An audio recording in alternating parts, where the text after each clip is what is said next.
Clark is reportedly going to get an aggressive offer from a league looking to challenge the WNBA.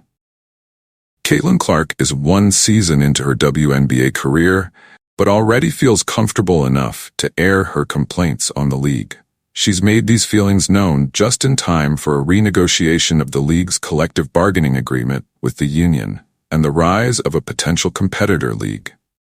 During a video interview that involved WNBA legend Sue Bird at an event for Nike on Monday, Clark complained about the WNBA schedule taking place in the summer. The rookie phenom said the schedule interrupts her ability to play women's golf. The only downside about the WNBA is that it's during the summer. That's when you golf, Clark continued with a smile. So I've had my golf take a backseat to basketball.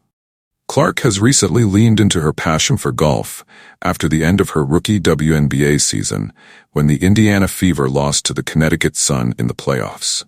Clark is going to the Annika in November, the penultimate tournament on the LPGA Tour schedule, hosted by Annika Sorenstam, to play in the Pro-Am and be a panelist at the Women's Leadership Summit at Pelican Golf Club.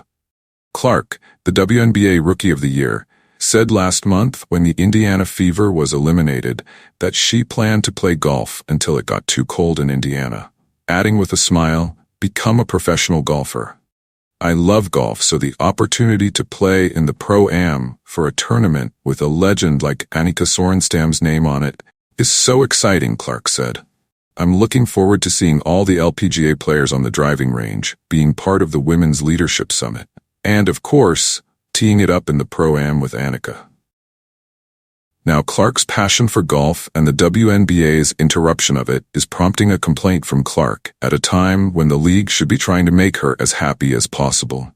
The Women's National Basketball Players Association, WNBPA, voted to opt out of the current CBA with the league on Monday.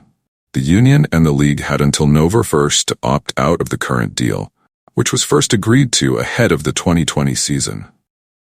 Now the union and the league will have to come to an agreement on a new deal, as the players will look to get more of the revenue share and potentially get other perks from the WNBA, like more time off. The decision to opt out came after a record year for the WNBA in both viewership and attendance. The playoffs saw a viewership increase of more than 140% before the WNBA finals even started, which marked the highest viewership since the league's inaugural season in 1997. Clark played the biggest part in this explosion in popularity. One of her playoff games generated 2.5 million viewers alone, and the 15 most watched games of the regular season this year all included Clark. Clark also helped the league break the single-game attendance record and challenge NFL games for viewers on multiple occasions. The WNBA also announced a new media rights partnership with TNT Sports that will see more than 45 primetime regular season games broadcast on TNT and True TV, with all games streamed on Max. Clark is the biggest single driver of TV ratings that women's basketball has ever seen. CBS, ABC, ESPN, ESPN2, ION, and NBA TV all set records for the most watched WNBA game on their respective platforms this season, and all of those games involved Clark. She is the sport's most transcendent superstar, and the WNBA's biggest asset in trying to achieve profitability, which it never has. But Clark has options now well beyond the WNBA. Outside of leagues in Europe, Clark now has the option of joining a new professional women's basketball league based right in her home country too. Unrivaled, the new 3-on-3 basketball league spearheaded by Brianna Stewart and Nafisa Collier is planning a full-court press to recruit Clark, according to Front Office Sports. It's just so crazy because the growth that Caitlin has brought to the game, the sheer amount of money that she's making these teams, people are having to move their venues for when she comes to play, Collier said. And she's getting paid like $75,000 a year. She should be one of the top-paid players in the world, just for the sheer numbers she's bringing. Clark also isn't the first WNBA superstar to voice grievances with the WNBA schedule ahead of this new negotiation with the league. Stewart spoke out about the lack of time off for the players who represented the U.S. in Paris and brought home gold for the 8th consecutive Olympics in August.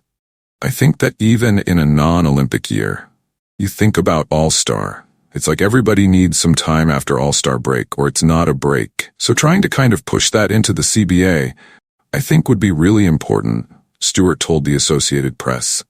Especially following the Olympics, because we've never had an Olympics in a 40-game season, except this season.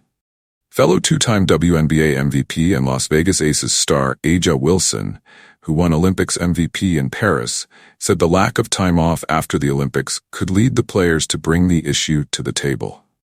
I think if it is a chance for us to go to the table and say, hey, we should get more rest time, even if it's just a couple of days. It's crazy to see players play fresh off of a plane in a sense. So yeah, I don't mind asking for that, Wilson told the Associated Press.